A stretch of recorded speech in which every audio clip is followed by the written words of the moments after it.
Anytime you introduce new technology or a new process, one of the things you have to do is to earn that trust through transparency and making sure that you get that buy-in from your internal team as well.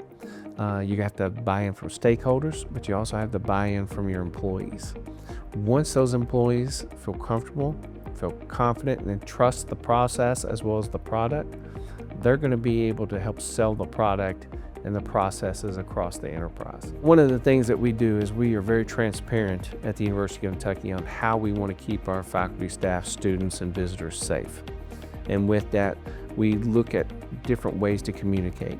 Safe Zone is one of the ways that we're already communicating our emergency notifications and information, but it also is allowing us to also earn trust, and that trust from your employees and your visitors is important. And so with that, we see that when people start having the usage of the app, we want to sell that if we can to make it a positive, to let our team know, hey, we're marketing this because it works. We want to share a success story across the enterprise because the product and the process works.